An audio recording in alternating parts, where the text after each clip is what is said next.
the Thursday night here on ATV. You know, it's been 22 years, and I've always wondered where he was. Now she knows. Thanks to ATV's Yvonne Colbert, this birth mother has found her son. It's an ATV On Your Side family reunion tonight, live at 5. Now, from the ATV News Center at every city and town in the Maritimes, this is the ATV Evening News, live at 5. Hi, everybody, and welcome to Live at 5 for Thursday, the 2nd of September. I'm Nancy Regan. Paul Meunier is in St. John tonight, his hometown. He'll be joining us in just a few minutes. For now, here's a look at some of the stories our ATV reporters are preparing for the first half hour of Live at 5 tonight. It's the first day of school for many kids in Nova Scotia. I'm Tiffany Hussey in Halifax. I'll have the story coming up later on Live at 5. This is Connell Smith in St. John. It's time once again to start looking out for the kids. Coming up, we'll talk to a bus driver about what you should and shouldn't be doing. I'm Laverne Stewart in Fredericton. Will a coffee a day keep depression away? We'll find out later. That's Bubbles. Also on the program tonight, this kid's not snoozing. If he has his way, he'll be a self-made millionaire by the time he's 30. He figures, hey, if his dad could do it, so can he. We've got the story later. And we've got much more coming up tonight on Live at 5. First, to check in with Steve Murphy, working on the ATV Evening News at 6. Steve. All right, Nancy, thank you. Good afternoon, everybody. If you think your visa's in bad shape, check this one out. Nova Scotia is in debt to the tune of $7,600 per person. That's every man, woman, and toddler in the province. The government has just reported its biggest deficit in history. Tonight at 6 o'clock, what the new government plans to do about this very old problem. Also coming up tonight, the cost of closing the fishery. With so many of our fishermen not able to make their loan payments, will taxpayers be left holding the boats? Also tonight at 6 o'clock, windows were smashed in 7 cars. A shot was fired at a home in North Dartmouth. But is this payback for a community effort to clean up street prostitution? We go to the streets looking for answers tonight at 6 o'clock. While the New Brunswick government is cracking down on video gambling, but not removing any machines from corner stores, gambling addicts are soon getting some government help, though. We've got the details on that coming up tonight at 6 o'clock. Right now, though, it's time for our first pass look at the maritime weather forecast for this Thursday, heading into a long holiday weekend. Over to the Weather Center and meteorologist Richard Zarowski. Richard? Thanks a lot, Steve, and I can guess what everyone wants to see. They want to see a lot of sunshine for the weekend. The good news is we're running about 2.5 out of 3, and I'll tell you all about it coming up later on Live at 5, Steve. Okay, the weather forecast here at 5:30, and then at 6 o'clock, all the day's top stories, including this. Can computers and home care help cut the cost of health care? We've got the lowdown for you on a $40 million scheme designed to treat people before they get sick. And you'll hear all about it tonight at 6 o'clock after Live at 5 with Nancy and Paul. Back to you guys. Thank you, Steve. We're going back to school first at 5 tonight. Children across the Maritimes are heading back into the classroom after a summer of freedom. In some areas of the region, children hit the schools next week, but in other parts, today was the day. It's a time that some students dread and parents anticipate, the first day back to school. ATV's Tiffany Hussey hit the schoolyard this morning first thing. She's standing by live with a report on back-to-school jitters, both for students and parents. Isn't that right, Tiffany? Yes, that's true, Nancy. This morning, close to 60,000 Metro Halifax children went back to school. I'm sorry. The most interesting note...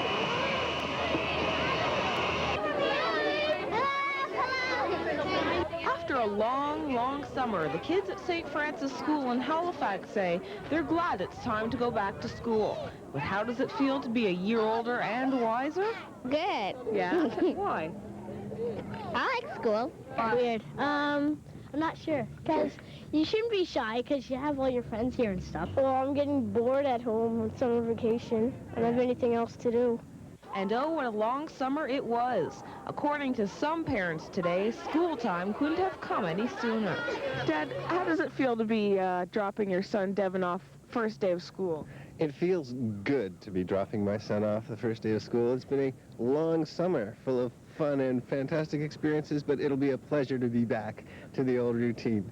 It's not easy keeping the kids at home for that long. Yeah. And, you know, I guess school is very profitable. They enjoy being in school, so. But some parents did admit it's also a sad day when your child graduates to another year, both academically and socially. The first day's sad, just because it's over, and I guess maybe they're a year older, and you know they're starting another grade and they're growing up. And I'm a little bit nervous. Are you why? Well, it's first day of school, and my little one is going to start grade 1. Nancy, the first day back to school can be an extremely frightening experience for children, especially the younger ones. Now, the experts recommend that a parent go along or an older sibling with the child to school on the first day to help them wait, you know, during that time before the bell rings. Good idea. Well, Tiffany, I'm curious, with all the recent school cutbacks and closures, were parents talking about that side of education today? They certainly were. Over the last couple of years, schools have had to learn to educate with fewer resources, fewer supplies, and now even fewer teachers. The parents say they're going to be watching very closely to make sure that the level of education their kids are receiving remains high. All right, thanks, Tiffany. ATV's Tiffany Hussey in Halifax tonight. Now, we're going to go to Paul Meunier, who is in the city where he went to school. I don't think he's going back, though. Paul, are you? No more school for me today, Nancy, and no school for kids around here. The streets were pretty quiet, in fact, but of course, over the next few days, there'll be thousands of parents here in New Brunswick worried about the safety of their children. They'll be handing them over to the bus drivers, the school teachers, the principals. All of those people will have responsibility for the kids here in New Brunswick, and they're going to need a little bit of help. They're going to need that help from us. Connell Smith joins me now here at ATV News in St. John. How many kids going back to school, Connell? We got 15,000 in this school district, Paul, and that's quite a crowd when you think of these kids suddenly appearing on our sidewalks, crosswalks, getting on and off school buses. But it can all go safely and smoothly if everybody does what they're supposed to do.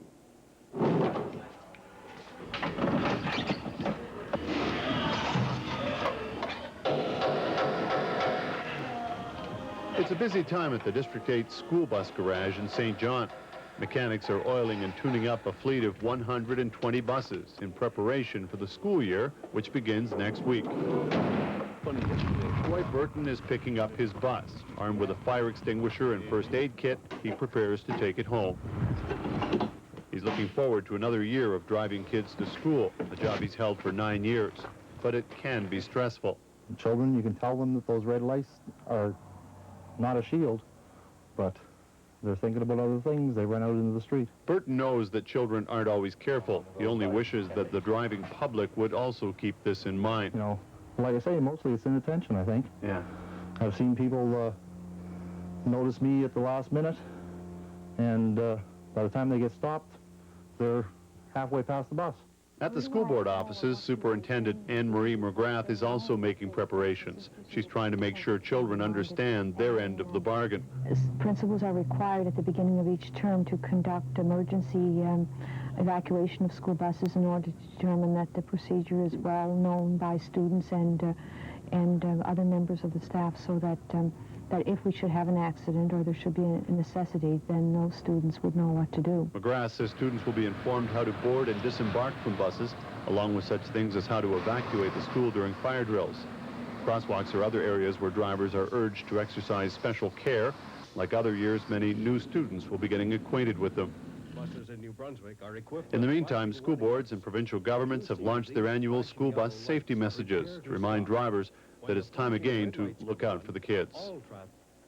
Now, here in New Brunswick, the government actually dropped those commercials last year. They didn't have enough money in the budget, but they're back on the air this year. School doesn't actually start the school starts here next Tuesday, so we have a few days yet, and when that happens, drivers are going to find things a lot slower on the roads around here. That's right, for sure. Watch out for the kids. Now, Connell, I understand that there are some New Brunswick kids who've been in school for quite a while already.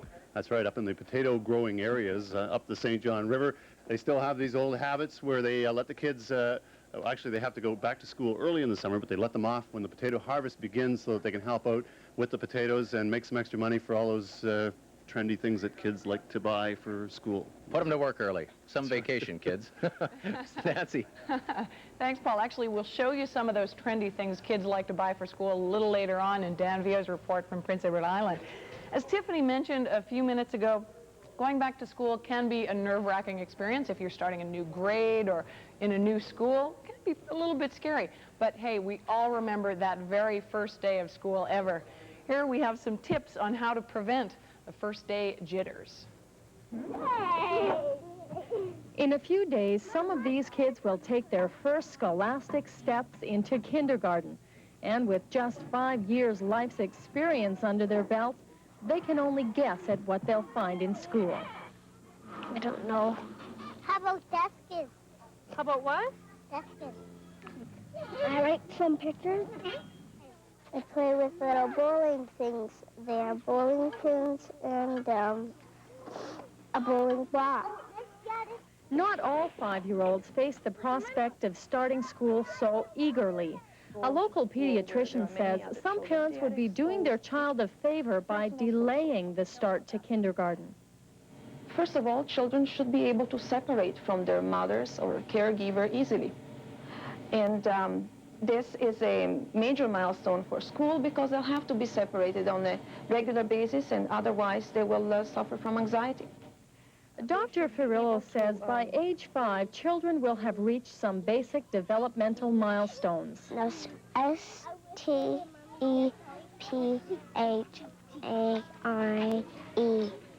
A child should be able to speak in clear sentences. Motor control should be developed to the point where the child is able to run and jump. School-aged children should be able to hold a pencil and draw simple pictures.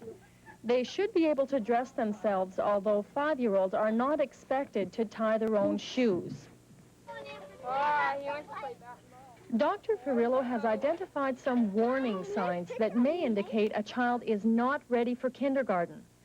Unintelligible speech, a child who refuses to play in a group, poor motor control, such as a weak pencil grip, and children who have difficulty separating from their parents. Dr. Ferrillo says children this age reach their milestones at different times, and 1 year can make all the difference. But in the meantime, there's a very simple way to ready your child for kindergarten. The laziest little pig said he would build us. Dr. Ferrillo suggests reading to your child is the best way to stimulate imagination and verbal skills. In turn, the child is more receptive to learning, and the transition to the classroom will be easier. All that's left is convincing Mom to let go. This child can't possibly be going to kindergarten. She seems like she's just such a little kid. But she is. This is it. That's scary. My best advice to all you kids starting school or going back to school is have fun. You know, when children begin school, one of the daily rituals that usually ends is the afternoon nap. But should it? There's lots of evidence to suggest many adults might lead more productive lives if we had a siesta every day. We've got that story coming up. But what about those days when you're at work feeling like a nap, but you have to stay awake? Coffee is a miracle in a mug for many. In fact, it's one of the most popular beverages in the world. We've got a coffee close-up when Live at 5 returns.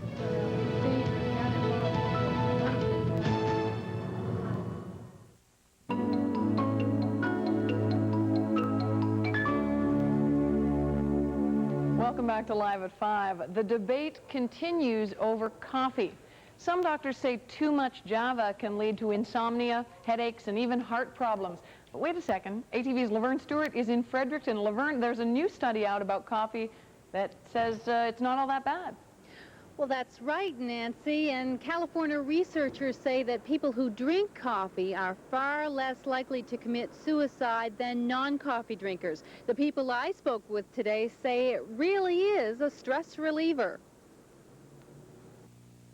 Who stole the coffee beans from the coffee jar? For some people, this brown brew is the elixir of life.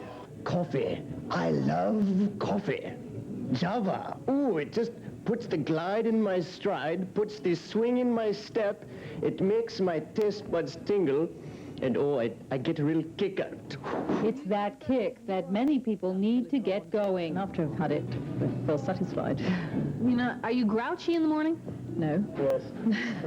She is grouchy in the morning? Definitely grouchy in the morning until after the first cup. After the first cup of coffee, she feels better. Yes, that's right. And then you feel better. I definitely feel better at that stage. Researchers in California say coffee drinkers are less likely to kill themselves than non-coffee drinkers. This is good news for us coffee drinkers, but doctors say there's no conclusive evidence for this study. Little I know of that new study is just shows an association in those rates. It's not a causal factor at all. Dr. Brian McKinnon says too much coffee can lead to problems. The biggest things I would see are more insomnia, headaches, and anxiety and nervousness.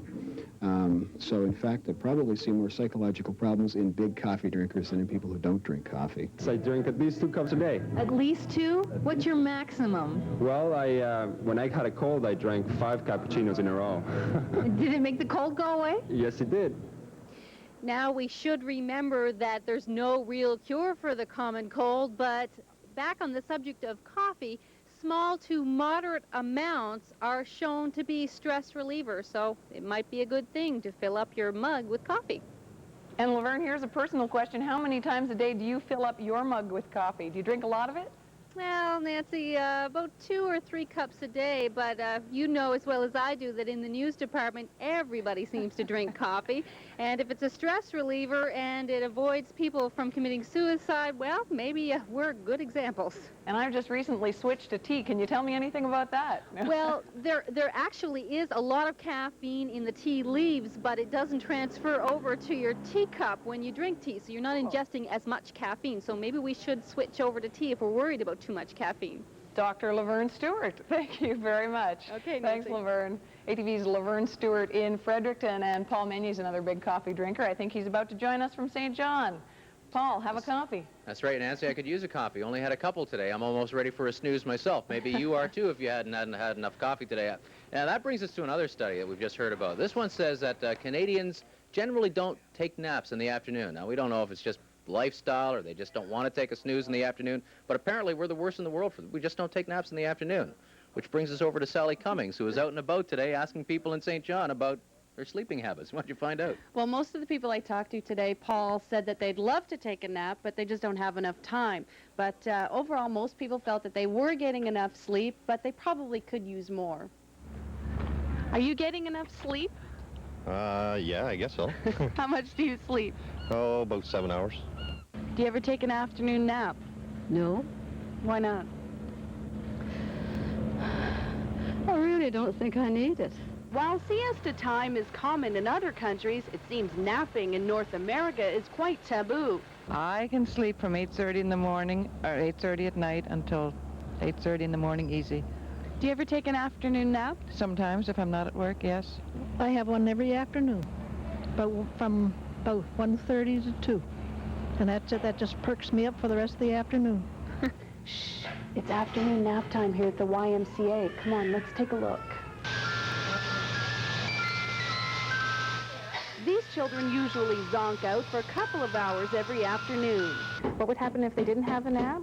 Now, you would see signs of crankiness, not wanting to eat, listless, or they don't have very much energy. Studies show most North Americans go without enough sleep during the week and catch up on the weekends. Doctors agree, if you snooze, you lose. And one of their most common pieces of advice, get plenty of rest. We don't completely understand why people need sleep. We know that when people are deprived of sleep, that things go very badly for them, that mentally they can't cope. Residents at the Cozy Manor in St. John are taking hope in new information that indicates that regular napping can prevent heart attacks and high blood pressure and increase alertness. And the afternoon, about 1 o'clock to 3 o'clock in the afternoon. Every day? Yeah. They need it. You know, they're up early in the morning for breakfast and walking about, so they get pretty tired. Now, it's interesting to note that some people can get by on as little as 3 to 4 hours of sleep a night. Other people need 8 to 10 hours. Doctors don't really know why. And it's also another interesting fact that as you get older, you require less sleep. Yes, I know some older people who don't require nearly as much sleep. I still need a good solid chunk of it. What about people who have a problem sleeping? You know, they can't get to sleep or they can't get a proper schedule going? Well, the best thing that you should do is go to your family physician if you're having problems. But before you do that, you can try to get yourself on a regular schedule. Try to get up and go to bed every night at the same time. Try milk. I guess that works. And if you're tossing and turning, get out of bed and wait till you're tired and then go back and try to go to bed again. There's also some sleep disorder organizations that you can contact and try to get information from them. All right. Well, that's a lot of good information. Thank you, Sally. We're definitely going to be awake here in St. John for the next 40 minutes or so. The continuation of Live at 5. 5. We're back in just a moment with more chances for Stompin' Tom Connors tickets and, of course, Richard Zarowski's weather forecast. Back in a moment. Stay with us.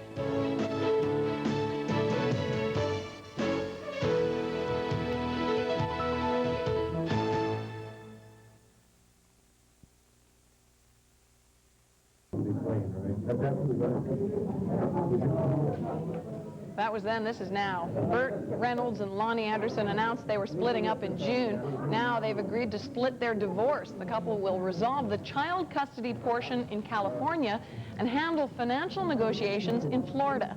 Lawyers say the deal will protect the couple's 5-year-old son, Quinton, who lives primarily in California.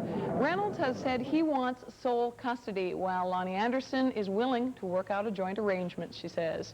Well, Live at 5 is pleased to be giving away tickets for the upcoming Stompin' Tom Connors tour through the Maritimes. We're giving away 3 pair of tickets for each of his concerts. Tonight, we're giving you a chance to pick up a pair of tickets to the show in Sackville, New Brunswick on Wednesday, September 15th at 8 p.m. The number to call to try and win a pair is 1-900-273-0080. That's 1-900-273-0080. Keep in mind that there is a 50-cent charge for each call, and we'll let you know when we have our 3 winners tonight. Tomorrow, we'll have 3 more chances to win tickets to another of Stompin' Tom's concerts. And now we want to congratulate our winners from last night. They'll be stomping with Tom September 13th in Charlottetown at the Confederation Center. They are Rodney Dominy of St. Eleanor's PEI, Robin Morrison of Pictou, Nova Scotia, and Linda Soretti of Sackville, New Brunswick. Congratulations to all those winners, and congratulations are in order for this couple as well. Just one marriage milestone to announce this evening. Alice and George Barrett of Pictou County, Nova Scotia are celebrating their golden anniversary today.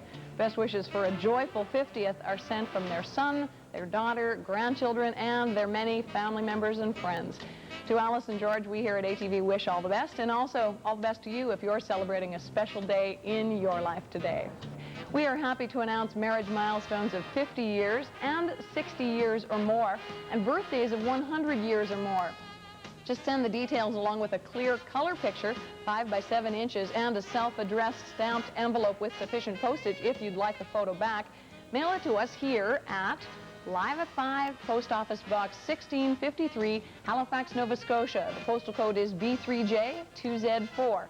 Unfortunately, we are not able to accept birthday and anniversary announcements on the telephone or at any of our ATV offices, so please send them by mail to Live at 5, Box 1653, Halifax, Nova Scotia, B3J2Z4. That is our regular mailing address. Well, the National Basketball League Championship is a milestone too, I suppose. It's turning into an off-court comedy. We told you last night the Cape Breton Breakers weren't going to play Game 1 of the league playoff unless they were guaranteed that the series would move to Sydney for the final games. Well, the Breakers did play the Saskatoon Slam and lost 122 to 114.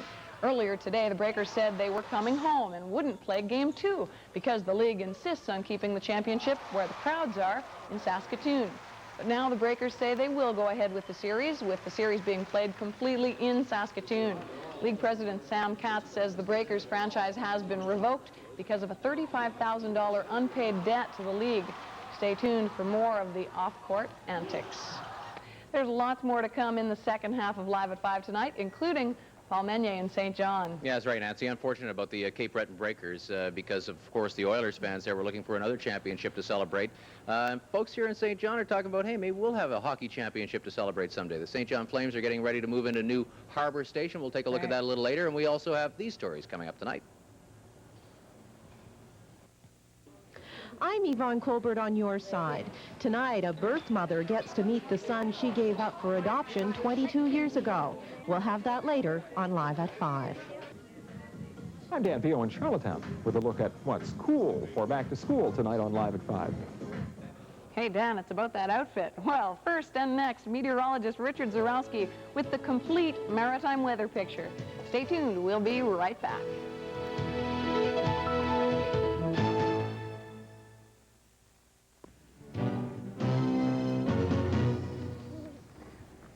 Well, some kids were having fun in Prince Edward Island today.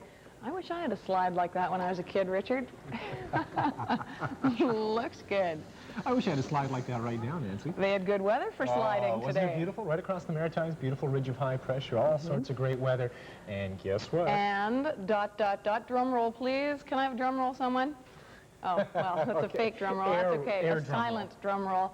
Everybody wants to know about the long weekend. It's the last long weekend of the summer. Very important time for meteorologists to come through with the sunshine, Richard. Well, as we were saying, nothing matters but the weekend from a Thursday point of view. So this is the way it stacks up. We had to put I'll numbers get out of the on way. it. Okay. Take it away. You're hiding half the weekend, as a matter of fact, 2/3 of the weekend. We're looking at about a 2.5 out of 3. We're going to get rid of some of the showers. Saturday morning, we'll bring out the sunshine. Temperatures will start out warm. Once the cold front goes through, we'll push the temperatures down. 50% pops, but then Sunday and Monday look absolutely wonderful. 22, 23 degrees, 10 or 20% probability of precipitation. Obviously, loads of sunshine coming up for that long weekend. Now, before we get into the weekend, let's jump back a bit and find out what has happened.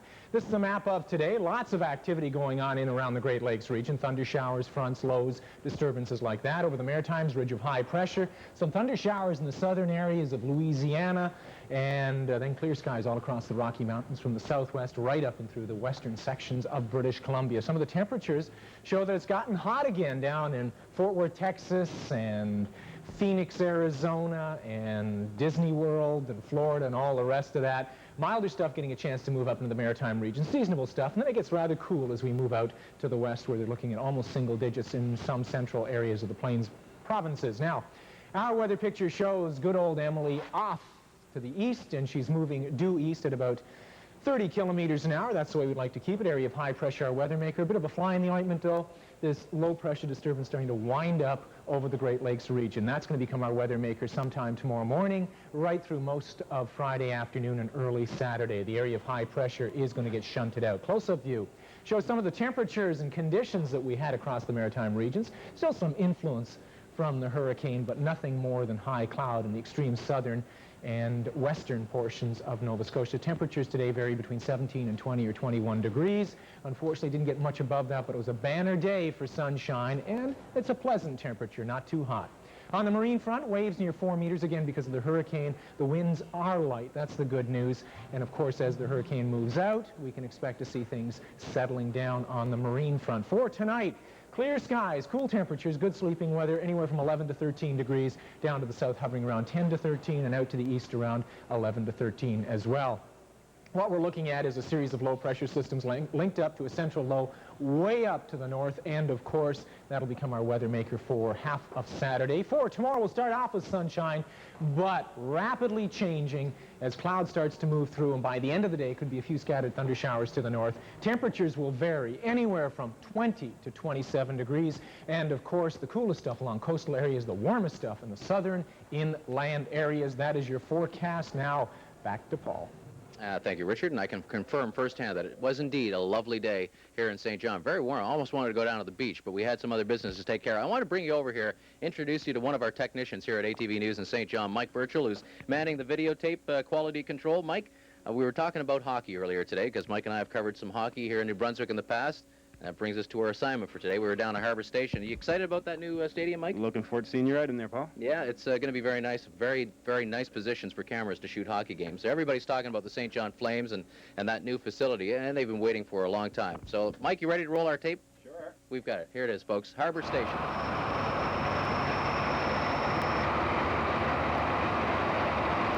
That was the scene back in March. You remember last March, don't you? Well, a lot of things have changed since then. For one thing, the weather is a lot nicer now. For that, we are thankful.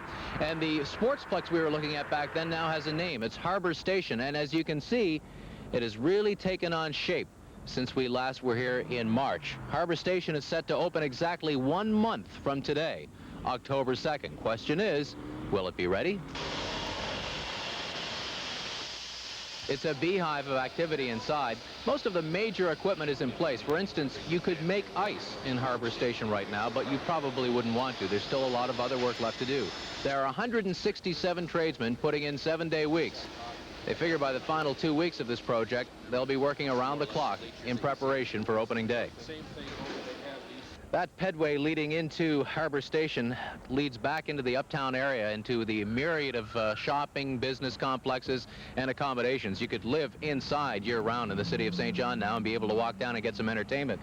You know, Harbour Station to St. Johners is more than a hockey arena or a concert stadium. This is the realization of a long-standing dream. Take a look at these pictures ATV News shot back in 1979 when plans were unveiled for a sportsplex in the city. It's been a long time coming, and finally, it's here.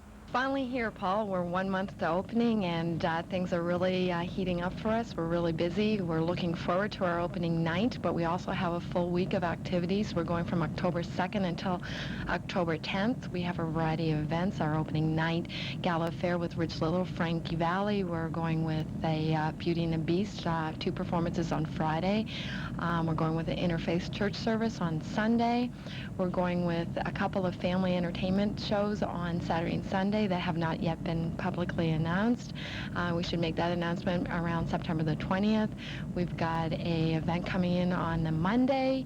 It's just a variety of things. I mean, things are just really coming along down there. And now we're in the St. John Flames dressing room, which I think will be one of the nicer ones in the American Hockey League. Shower facilities over here, of course, and then one of the larger dressing rooms in the league. And down here, weight room. In this corner to my left, they're about to build a sauna. There'll be a hot tub in the other corner, and then down this way, laundry facilities, first aid, and all of the other things you'd expect to find in a professional hockey club's dressing room. So, Alan, how are sales going? Things are going very well. Season's tickets have surpassed 2,000, and we're still a month and a half away from our home opener. We haven't even got into hockey season yet, and when all the NHL training camps start up in September, we think our sales will increase, but we're very encouraged by the response we've got from the city of St. John and excited about the upcoming winter. It's pretty exciting. The sales so far, 2,100, that's a lot, and as Alan mentioned, still about a month ago, tickets range in price between $420 to $750. Those are season tickets, of course, and season is starting, what, October 19th? Going to be interesting to see the rivalry here in New Brunswick between the 3 teams, Moncton, St. John, and Fredericton. That's Paul, Deb Murray was talking about the variety of organizations looking forward to using this new facility. A lot of people must be very excited. I'm curious about what you thought of it. You've done a lot of sportscasting in your day. What were your impressions? It's a top-notch facility. It's really efficient. The lower concourse area is well laid out, a lot of dressing rooms. There's a lot of variety in the building. They can do a lot of stuff there. It's more than just a hockey rink and a concert stadium. They're going to be doing a lot of, and of course the challenge now is to pack the calendar with events for it. And I'm sure if we wanted you to cover stories there, you'd be glad to oblige that? Be thrilled. Yeah. It's a really top-class facility. A lot of high-tech stuff in there for people like us who would do reporting out of there. They can handle a lot of TV cameras and telephone lines and cables. So it's going to be fun to see how it develops, you know, now that they're putting the finishing touches on it. Oh, I asked Deb about a rumor that's kind of been floating around here in St. John, if there's going to be a surprise opening night. And you know, she wouldn't tell me, Nancy. Oh, no. She said it wouldn't be a surprise. She wouldn't even tell you? I was persistent, but she wouldn't budge. Right. Okay, thanks, Paul, for the behind-the-scenes look. That was fun. Paul Migne is in St. John. He's a St. John boy, and we'll check back in with him in a few minutes. But up next on Live at 5, a very special family reunion. A maritime man found a long-lost link because Yvonne Colbert was on his side. We've got that story when we return.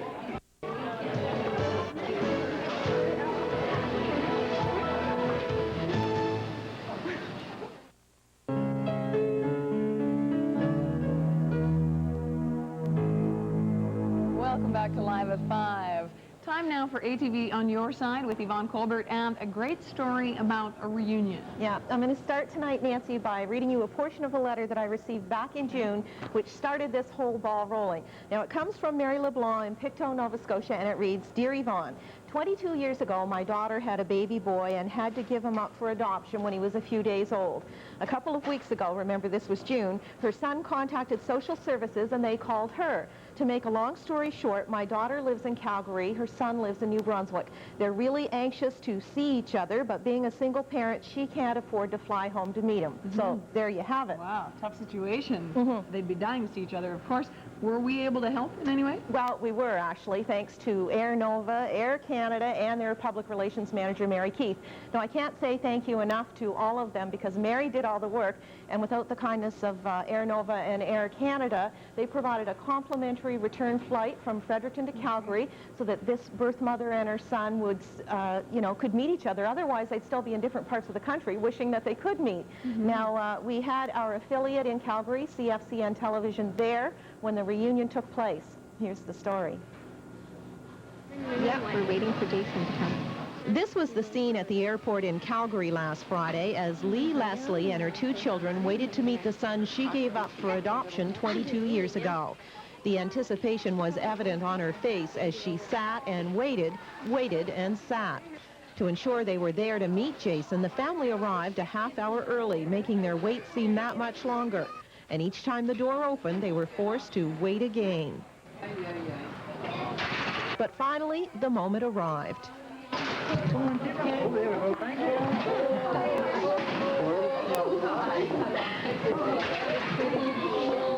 Lee was just 17 when she gave birth to Jason, too young, she felt, to care for a child and without the resources either.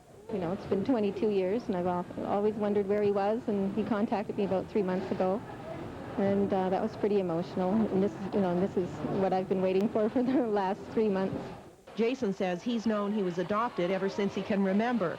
His family has been supportive in his search for his birth mom, a search which started when he contacted Social Services in New Brunswick, the agency where he was placed for adoption. No, it was supposed to take from 12 to 18 months, and then it was only 2 or 3 weeks, and then I heard back from them.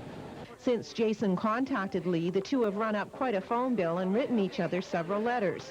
Jason is in Calgary until late next week, and Lee, who's taken vacation time so she can visit with him, has lots planned. Yeah, we want to go to Sylvan Lake and go to Banff and do all the tourist stuff. I would say Lee's smile says it all. Really, really. And I talked to them this afternoon just to see how it was going, because that, of course, was last Friday. They're having a really good time. They're enjoying their time together. Now, Jason is spending a fair amount of time with his half-brother, who you saw there, little Alan, who's 9, a cute little guy.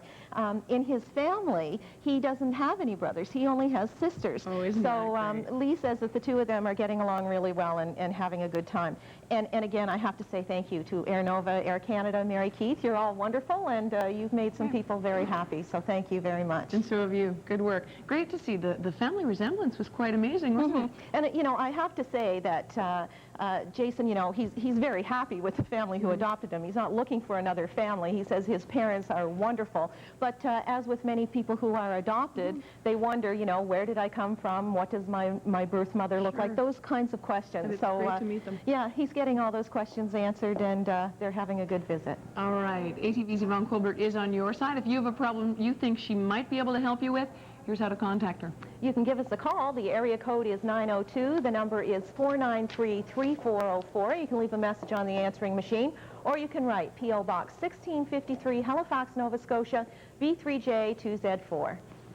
Another job well done. Thanks, Yvonne. You're welcome. ATV's Yvonne Colbert is on your side, like I said. When we come back, meet an amazing 11-year-old who hopes fish will be his ticket to fame and fortune.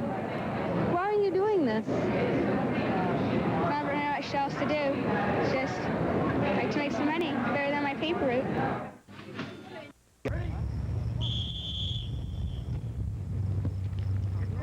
The high school football season is just around the corner. Today, the Trojans at Harrison Trimble High School were on the field running a few drills. Watch for high school players all around the Maritimes getting ready for the big season. Of course, the university season is just around the corner as well.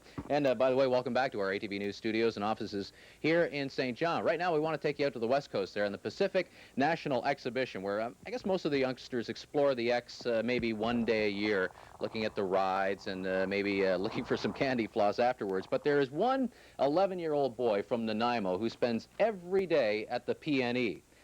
And for an entirely different reason. You see, Scott Stewart is spending his vacation turning heads and making some money, too. In the PNE Show Mart building, all the entrepreneurs give their best pitch. Garfield can say so light as I showed you. Oops, and lid. So with the lid, it keeps evaporation nice and low. And if you watch my fingers here, you'll see that this tank's made out of black sand. This 11-year-old imports fish tanks and is making a lot of money. Scratch. And how much are you going to make? We're thinking about $200,000. You're going to put $200,000 in your jeans? Yeah. Scott Stewart owns the Canadian distribution rights to these novelty aquariums. He researched the idea and registered the company in his own name. I just like to sell fish and talk to people. Why are you doing this? I don't know what else to do. Just like to make some money, better than my paper route. Scott hired his dad, Bill, for the summer. Bill also was an entrepreneur. He made his first million before 30, and Scott will probably beat that. It's nice to get an allowance from your son instead of vice versa. What happens if you try to ground him? Well, now, we haven't had that experience yet. Scott's been working some pretty long hours this summer, and he's pretty proud of his new business, and we're proud of him for putting it together the way he did. Scott's first customers were his friends. Now he pitches his tanks on the fair circuit across BC and Alberta. I think it's great. I do. I think it's really great. And in 1 year, his company will have made $200,000. Holy. Wow. I guess there's hope after all. No kidding. Yeah. Wow. 11? The black one with the big eyes, that's Bubbles, and that guy's Squeak. Scott starts grade 7 in 2 weeks. He will be studying the regular subjects like creative writing and gym. Too bad for Scott, marketing isn't one of those subjects. It's very easy to clean. All you have to do to clean is take half the water out and then refill it. It's the only thing you have to do. Wow, quite a kid. Well, up next here on Live at 5, what average maritime kids are doing to get ready for the back-to-school tide.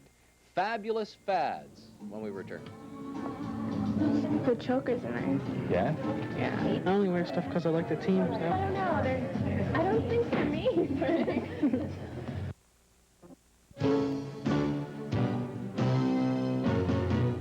Well, big question. What's cool for back to school? To wear, that is. We sent Dan Vio out today to focus on fall fashions for that just right look. Neon, a tunnel, music. This looks like the spot. What's hot or cool? Definitely jeans and chokers. Hey, I can see your glasses. Maybe for the girls, jeans and a blouse and a suede vest with it. No, I just got them because I like the way they looked. Mm-hmm. They fit good. Yeah, they fit good. Yeah. Kind of fits right, you know? Mm-hmm. Not too tight, not too big. Yeah, it's pretty good. The chokers are nice. Yeah? Yeah. Why is the peace sign cool? Well, people are thinking more about peace and the wars going on. I only wear stuff because I like the teams. I won't wear anything like Miami Dolphins or anything because I don't like the Miami Dolphins. So what do you think? Oh, I don't know. I don't think for me. So does it change color like when you see a boy that like is really hot? The grungy look is really in. Like the big baggy plaid and the big pants with the Doc Martens too. The shoes are going really well. Mm-hmm. And Converse, the sneakers, we have plaid sneakers too. They're going really well. Plaid is in. Plaid, yeah. Wow. Plaid, big and baggy. Just be popular and dress right and make sure that you fit in. Whatever feels right, I guess. Just something that looks nice. Hey, since most of the guys didn't want to talk about what was cool, I thought the best thing would be to show you. What do you think? A little much? Hey, it's cool. What color are they? They're black. Oh, okay. The blue ones were neat, right? Except the whole world turned blue, right? Same thing with the red ones. Just like whatever you feel comfortable in. And I think just being yourself is very cool. Just to look good, I guess, for everyone. For the boys, come on. Well, maybe. In Charlottetown, Dan Vio, ATV News. Thank you, Dan. Now that's reporter involvement. Nice grunge look. What do you think about Paul Meunier in the grunge look? I don't know. Paul? Nancy, it's not for me. I like the I don't sound, think but so not either. the look. Well, the boss doesn't like the look. That's the problem. Anyway, that's a story for another time. I thought you'd be having dinner at your mom's place in St. John by now. Well, as soon as we say goodbye, I'll be heading over there. All right, well, I guess this is goodbye. All right, and yeah, from all of us here at ATV News St. John, have a great night. I'll see you tomorrow at the ATV News studio, Nancy. Okay, enjoy your dinner at your mom's. Now, we're going to Richard Zarowski for one last glimpse at the weekend weather. Richard, pressure's on.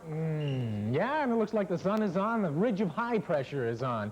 But the next 24 hours says we can expect to see, to start out with, some nice weather, clear skies overnight.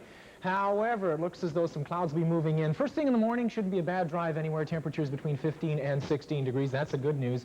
Things go downhill a bit. A little bit of a glitch coming into the weather. As we look at the fire index, you can see with all the sunshine, we've had a lot of areas are high. The yellow areas are telling us where it's not great out there, so you have to look out for the fires. If you happen to be planning camping this weekend, a lot of areas, though, are also getting back into low to moderate, so that's good news. But again, the yellow areas are high, particularly Prince Edward Island, South Shore, Eastern Shore of Nova Scotia, the extreme southwestern sections of Nova Scotia, and the central interior portions of New Brunswick. Now, for tomorrow, all of a sudden, things are going to change. We're going to start off with sunshine, as we saw in the wake-up weather. Then the cloud disturbances roll in. We're looking at scattered fog patches down to the south, humid conditions with that southwesterly flow. And then what we can expect to see is a cold front come sliding through to the north, kicking off showers and thunder showers, and then we're looking at 22 to 27 degrees for daytime highs. Down to the south coastal areas could be down to 20 degrees. Now, the business end of the forecast is we're looking at the weekend weather coming up next.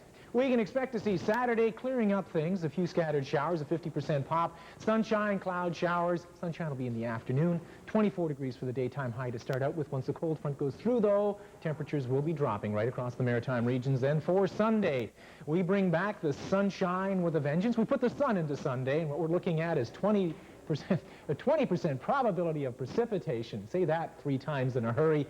22 degrees for the daytime high. And guess what? For Monday, we repeat the whole thing. And you know, that is your wake-up weather, your weekend weather watch, and the forecast. And you got to be smiling about that weather. Here, I am smiling. See this? One quick question. Okay. August was a record-breaking month in terms of temperatures and Absolutely. sun. Is September going to be the same? Well, let's just check that out right now. Yep. In 5 seconds. You gotta go. Absolutely. All Okay, right. bye. Good Nancy. answer, Richard. Here's a look at ATV's primetime lineup for Thursday night. We start off with Full House at 6:30, followed by Murphy Brown at 7 o'clock. Dinosaurs hits the airwaves at 7:30, and Melrose Place is on at 8. Family Matters is on at 9, followed by Home Free at 9:30, and Scene of the Crime hits the airwaves at 10 o'clock. Picket Fences is on at 11 to take us to the CTV National News. Then on the Friday edition of Live at 5, for many it's a time for new resolutions. For others it signals a change of season and a return to the old routine. One thing's for sure, it's the last of its kind for summer. A turning point tomorrow at 5. That's it for us for tonight. For me and Paul Meunier, have a great night. Here's Steve with the ATV Evening News at 6. Steve. All right, thank you, Nancy. Tonight, a red tide, red ink in the ocean playground. We are very close. We are very close to losing